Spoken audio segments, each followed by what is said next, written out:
ओम शांति। आदि रत्न। इस पुस्तक में आज हम पढ़ेंगे आदि रत्न दादी कमल सुंदरी जी के लौकिक और अलौकिक जीवन की कहानी। तो चलिए आज हम इसे पढ़ते हैं। दादी कमल सुंदरी मेरठ में रहकर अपनी सेवाएं दे रही थी। आप यज्ञ की नामी गिरामी संदेशी थी। शुरू में आपके द्वारा सतयुगी दुनिया के कई नए राज खुले, इसीलिए आपको सभी देवता दादी के नाम से जानते थे। आपकी योग स्थिति बड़ी पावरफुल थी। बाबा के साथ क्लियर लाइन थी। रग रग में यज्ञ के प्रति प्रेम भरा था। इकोनॉमी का पक्का संस्कार था। अंत तक भी कर्मरत रही। आप पूर्ण नष्टोमोहा, समय की पाबंद, मर्यादाओं और धारणाओं में बड़ी दृढ़ थी। अंतिम स्थिति एकदम उपराम थी। आपने 8 मई 2007 को अपना पुराना शरीर छोड़ बाप दादा की गोद ली। दादी कमल सुंदरी ने अपने मर्जीवा जन्म का अनुभव इस प्रकार सुनाया है। क्या बताऊँ, सारे कल्प में वर्तमान जीवन एक बहुत ही अजीब जीवन है। मैंने इस जीवन में 4 बार जन्म लिया। एक जन्म तो जैसे सभी का होता है वैसे लिया ही। इस जन्म से मेरा अभिप्राय है शारीरिक जन्म लेना। इसके बाद माता पिता ने लालन पालन करके बड़ा किया और फिर विवाह कर दिया।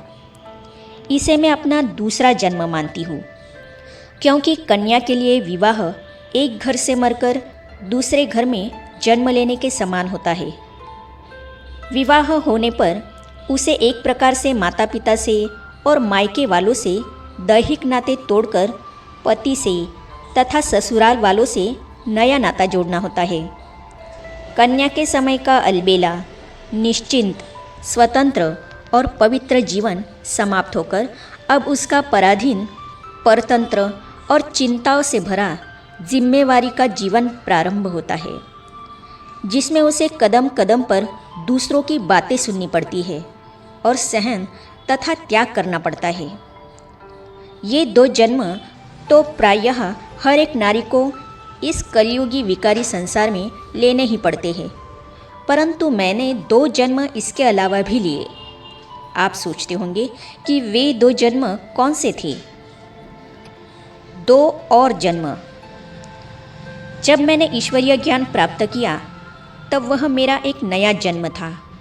इसे मैं इसीलिए नया जन्म मानती हूँ क्योंकि अब मैंने परमात्मा को पिता के रूप में अपनाया और मीरा की तरह विकारी संसार की रीति रस्म और लोक लाज छोड़ी। अब परमपिता परमात्मा जो सद्गुरु के रूप में मिले तो सभी दैहिक नातों को भूलकर उनके मामेकम शरणम व्रज सर्वधर्मान परित्यज के मंत्र के अनुसार उनसे ही आत्मिक नाता जोड़ना पड़ा। मेरे तो गिरधर गोपाल दूसरा न कोई। इस वचन को निभाने के लिए बुद्धि में एक पवित्रता नारी की तरह उस निराकार परमात्मा को ही मन में बसाया। बाकी इस संसार के विनाशी नाते तथा कर्मों के खाते भुलाने पड़े। यह मरना भी कठिन था और जन्म लेना भी कठिन था, क्योंकि मैंने पहले जो 2 जन्म लिए थे, जिनका मैं पहले वर्णन कर चुकी हूँ, उनमें इतना सहन नहीं करना पड़ा और बुद्धि को भी इतना पुरुषार्थ नहीं करना पड़ा जितना कि अलौकिक जन्म अथवा मर्जीवा जन्म लेने पर। इस अलौकिक जीवन में वर्तमान कलयुगी विकारी संसार को बुद्धि से भुलाने तथा मन से बिसारने का पुरुषार्थ था और सभी लौकिक रिश्तेदारों को देखते हुए भी बुद्धि से उन नातों को याद न करके अविनाशी आत्मिक नाते को याद करना था। जन्म जन्मांतर से आत्मा के जो संस्कार पक्के हो गए थे, उन्हें बिल्कुल मिटाने की मेहनत कोई कम मेहनत न थी, बल्कि यह भी एक तरह से मरना और एक तरह से जीना था। पाँव फर्श पर होते हुए भी बुद्धि को अर्श पर रखने का यह पुरुषार्थ था। और तो क्या, स्वयं अपनी देह को भूलकर विदेही बन जाने का यह अभ्यास था। और कदम कदम पर पतियों के भी पति परमेश्वर की जो मत मिले उस पर ही चलने तथा मर मिटने की टेव मन को डालनी थी। पुराने सिर अर्थात पुरानी बुद्धि को काटकर तली पर रखकर दिव्य बुद्धि के दाता परमपिता से नया शीश अर्थात दिव्य बुद्धि लेने की यह अनोखी बात थी। इसीलिए ही तो इस जीवन को मर्जीवा जन्म कहा गया है। और इस जन्म के कारण ही तो सच्चे ब्राह्मणों को द्विज अर्थात दूसरा जन्म लेने वाला माना गया है। गोया शूद्र अर्थात क्षुद्र जीवन का अंत करके अब ब्राह्मण अर्थात पवित्र बनने का अथवा कीड़े से बदलकर भृंगी बनने का सवाल था। अतीन्द्रिय सुख वाला जीवन। बहुत से यज्ञवत्सों ने यह जन्म लिया और उनकी तरह मैंने भी यह अलौकिक जन्म अथवा जीवन लिया। अतः अब हम ब्रह्मा मुख वंशावली अर्थात ब्रह्मा बाबा के मुख से अर्थात मुख द्वारा दिए गए ज्ञान से पैदा हुए ब्राह्मण ब्रह्मा कुमारियाँ ब्रह्मा कुमार कहलाए। यज्ञ पिता और यज्ञ माता द्वारा ही हमारा लालन पालन और हमारी शिक्षा शुरू हुई। बड़ी आयु होते हुए भी अब फिर से इस ईश्वरीय गुरुकुल में हमारा न्यारा प्यारा और निश्चिंत विद्यार्थी जीवन प्रारंभ हुआ। और ईश्वरीय विद्या के अध्ययन में ही व्यस्त हम ब्रह्मा बाबा तथा सरस्वती मैया के रूहानी धर्म के बच्चे अर्थात एडॉप्टेड चिल्ड्रन बने। आहा, इस अलौकिक जीवन के सुख का क्या वर्णन करें। नित्य प्रति ज्ञान की मीठी मीठी बातें सुनती, अलौकिक तथा पारलौकिक माता पिता का निस्वार्थ और आत्मिक स्नेह पाते, ईश्वर अर्पण हुए धन से सच्चे ब्राह्मणों द्वारा बनाया पवित्र ब्रह्मा भोजन लेते, ईश्वरीय कुटुंब में रहते, हमारा यह नए प्रकार का बचपन तो हमें कभी स्वप्न में भी नहीं भूल सकता। अतीन्द्रिय सुख वाला यह जीवन भी सभी ब्रह्मावत्सों ने पाया, परंतु मेरा जो चौथा जन्म हुआ वह किसी ने ही पाया। मेरा चौथा जन्म हुआ यह कि एक बार मेरे जीवन में फिर पलटा आया। शिव बाबा को यज्ञवत्सों यज्ञ माता और यज्ञ पिता को यह अनुभव कराना था कि सतयुग में देवताई जीवन कैसा होगा, उस समय के संस्कार कैसे होंगे और खान पान आदि की रीति कैसी होगी। अतः उस करण करावनहार दिव्य दृष्टि के दाता दिव्य दृष्टि विधाता प्रभु ने मुझे एक और नया जन्म दिया। कैसे?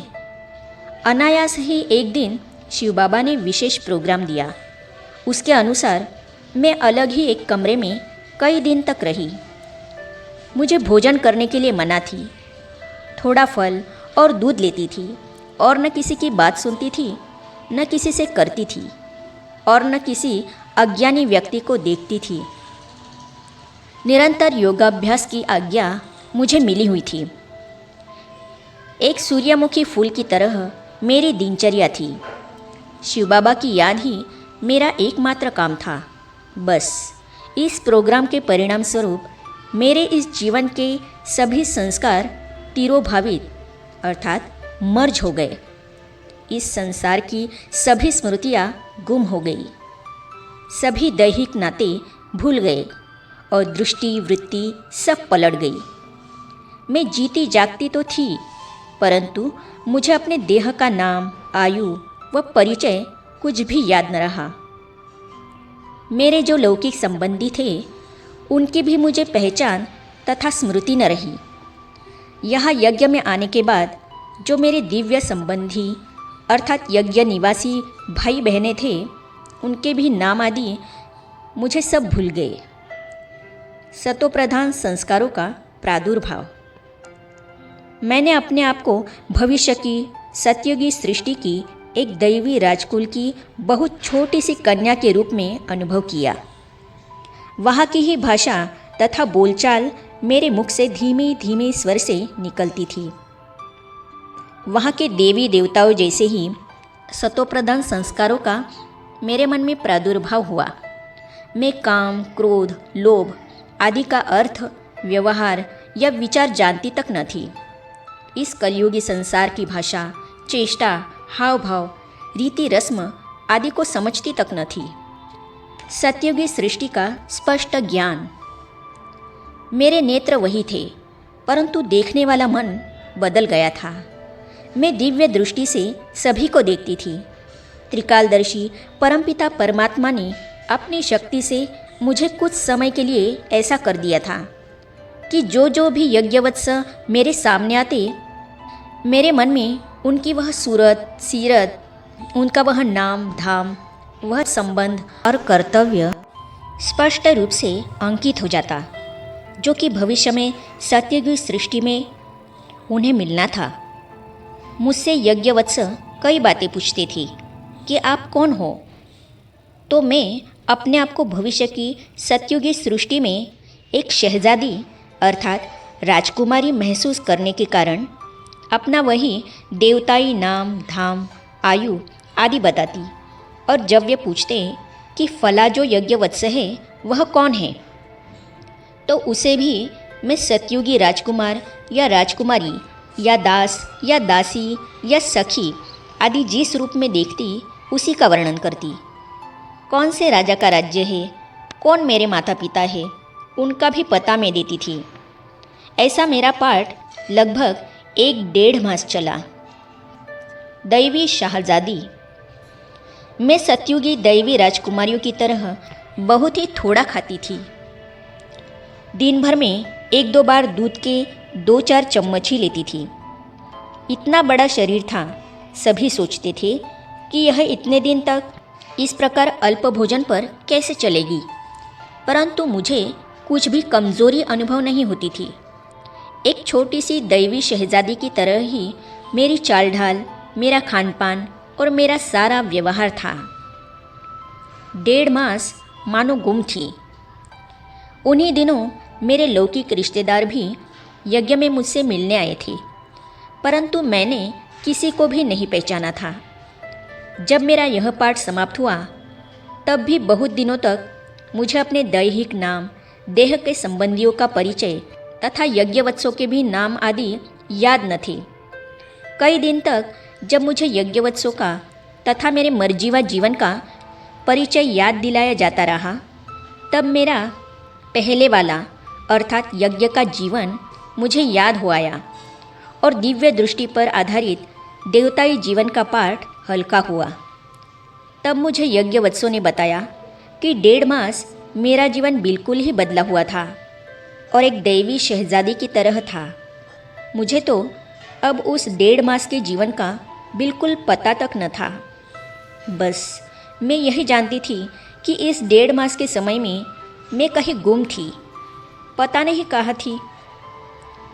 इसे मैं अपना चौथा और विचित्र जन्म मानती हूँ, जो कि स्वयं परमपिता परमात्मा की दिव्य शक्ति के प्रभाव से कुछ काल के लिए हुआ। आगे हम पढ़ेंगे नोएडा सेवा केंद्र की मंजू बहन, जिन्होंने 17 साल देवता दादी के अंग संग रहकर उनकी पालना ली, उनके साथ के अपने अनुभव इस प्रकार सुनाती है।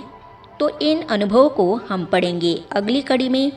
तो ये जानने और पढ़ने के लिए इस चैनल को सब्सक्राइब करने के साथ ही साइड में जो बेल आइकॉन है उसे भी क्लिक कीजिए, ताकि आने वाली सभी वीडियो और अब तक की सारी वीडियो आप तक पहुंचती रहेगी। ओम शांति। दुनिया होगी, देवता होंगे लोग, सुख अपार होंगे, खाने को 56 भोग। सुख अपार होंगे, खाने को 56 भोग, सोने की दुनिया होगी।